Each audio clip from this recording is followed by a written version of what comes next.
ఈరోజు ఏదైతే అసెంబ్లీ సమావేశాల సందర్భంగా మళ్ళీ కూడా మా మాజీ సర్పంచ్లందరినీ అరెస్ట్ చేసి ముందస్తు అరెస్టులతో చాలాసార్లు ఒక్కసారి రెండుసార్లు కాదు ఈ సంవత్సరంలో దాదాపు 10-12 సార్లు కూడా మమ్మల్ని లోపల వేసి నిర్బంధం చేస్తున్నారు. కానీ ఒక సర్పంచ్ అనే వ్యక్తి గ్రామాభివృద్ధిలో భాగంగా అనేక వ్యయ ప్రయాసాలకు ఓర్చుకొని సిసి రోడ్లు కానివ్వండి, డ్రైనేజ్ వ్యవస్థ కానివ్వండి, పారిశుద్ధ్య పరంగా కానివ్వండి, ఇంకా అనేక రకాల అభివృద్ధి కార్యక్రమంలో భాగంగా పెట్టినటువంటి డబ్బుల్ని ఇవ్వడానికి ఒకరి పేరు మీద ఒకరు చెప్పుకుంటూ గౌరవ ముఖ్యమంత్రి గారు ఇలా కాలం వెళ్ళదీయడం నిజంగా సిగ్గుసేటు.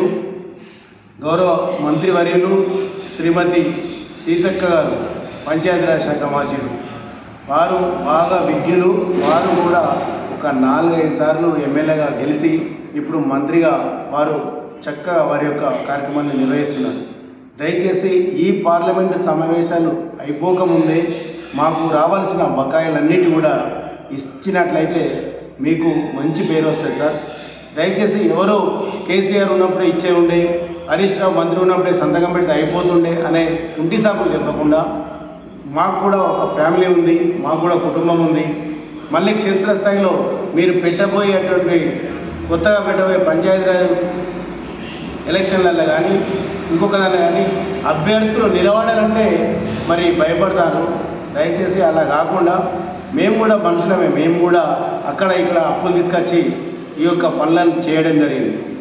దయచేసి ఈ యొక్క మా మనసును అర్థం చేసుకొని మీరు నిర్బంధాలు కాకుండా మాకు వచ్చే నిధులన్నింటినీ విడుదల చేయాలని ఈ యొక్క ప్రెస్ ద్వారా మేము తెలియజేసుకుంటున్నాం.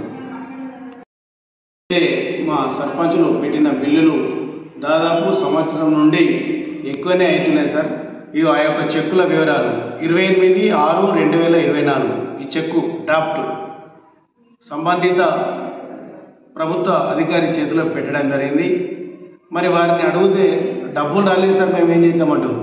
మాకు ఇంకొక ఇబ్బంది కూడా ఉంది సార్.